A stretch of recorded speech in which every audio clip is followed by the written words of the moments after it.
తమిళనాడులో ఎన్నికల ప్రచారంలో భాగంగా ఆంధ్రప్రదేశ్ ముఖ్యమంత్రి చంద్రబాబు నాయుడు కీలక వ్యాఖ్యలు చేశారు. కేంద్ర మంత్రి పీయూష్ గోయల్ తో కలిసి నిర్వహించిన ప్రెస్ కాన్ఫరెన్స్ లో ఆయన దక్షిణాది రాష్ట్రాల అభివృద్ధి, జాతీయ రాజకీయాలపై స్పందించారు. తెలుగు గంగ ప్రాజెక్టు ద్వారా చెన్నైకు స్వర్గీయ ఎన్టీ రామారావు త్రాగునీరు అందించిన విషయాన్ని గుర్తు చేశారు. తమిళనాడు ప్రజల కష్టపడి పనిచేసే స్వభావాన్ని కొనియాడుతూ ఏపీ, తమిళనాడు ప్రజల మధ్య అన్నదమ్ముల బంధం ఉందన్నారు.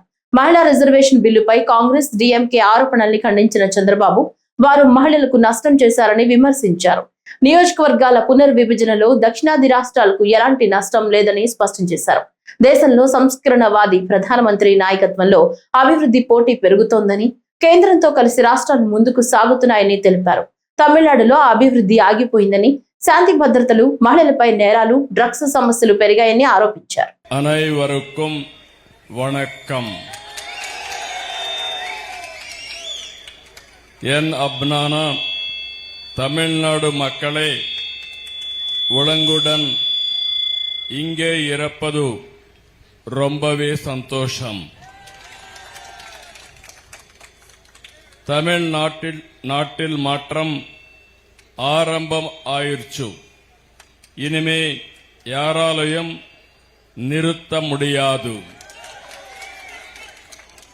తమిళనాడు అంటేనే ద్రవిడ నాగరికతకు కేంద్రం. ఇక్కడ చూస్తే పల్లవ, చేర, చోళ, పాండ్య లాంటి రాజు వంశాలు పాలించిన గొప్ప నేలది, ఒక పుణ్య భూమి అని చెప్పి కూడా నేను మీకు తెలియజేస్తున్నా. ఇంకొక పక్క అన్ని భాషల్లోకెల్లా తమిళ భాష అతి ప్రాచీనమైన భాష. ఈ భాష మీద మీకుండే అభిమానం చూస్తే ఏ భాషకు లేనంత అభిమానం తమిళ భాషకు ఉండడం గర్వ కారణం అని చెప్పి మరొక్కసారి విజ్ఞప్తి చేస్తున్నారు.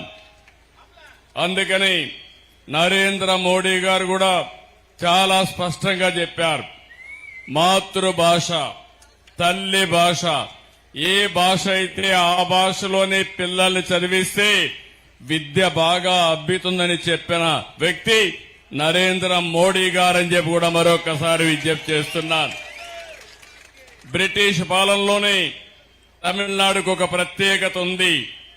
మెడ్రాస్ ప్రెసిడెన్సీ దక్షిణ భారతదేశంలో ఉండే అన్ని రాష్ట్రాలు చెన్నైకే రావాలి. ఈరోజు చెన్నై, ఆ రోజు మెడ్రాస్. నేను కూడా అక్కడికే వచ్చేవాడిని. మీ అందరి ప్రియతమ నాయకుడు ఎన్టీ రామారావు గారు చెన్నైలోనే ఉండి ఒక మహానాయకుడిగా ఎదిగాడు. అక్కడి నుంచి ఆంధ్రప్రదేశ్ రాజకీయాల్లోకి వచ్చి ఒక మహానటుడే కాకుండా మహానాయకుడయ్యాడు. ఆయన ఒకటే ఆలోచించారు, నేను చెన్నైలో ఉన్నాను, ఇన్ని సంవత్సరాలున్నాను, అక్కడ నీళ్లు లేవు, అలాంటి చెన్నై నగరానికి నీళ్లు ఇవ్వాలని ఆలోచించిన వ్యక్తి నందమూరి తారక రామారావు గారైతే దానికి సహకరించిన వ్యక్తి ఆనాటి ఎంజీఆర్ అని చెప్పి కూడా నేను మీకు తెలియజేస్తున్నా. ఇద్దరు కలిసి ఆ రోజు మీరు చూస్తే చెన్నైకి తెలుగు గంగ ద్వారా నీళ్లు తీసుకొచ్చారు. ఇంకో పక్క తమిళ ప్రజలంటే క్రమశిక్షణ, పట్టుదల, కష్టపడే మనస్తత్వం, తెలివితేటలు, ఇదే తమిళ సోదరుల యొక్క సక్సెస్ సీక్రెట్. ఏ రంగం చూసినా, ఏ దేశంలో చూసినా ఒకప్పుడు తమిళులే ఉండేవాళ్లు. ఆ రోజు దక్షిణ భారతదేశంలో ఉండే ద్రవిడులంటే గౌరవం ఉండేదని చెప్పి కూడా నేను మీకు తెలియజేస్తున్నా.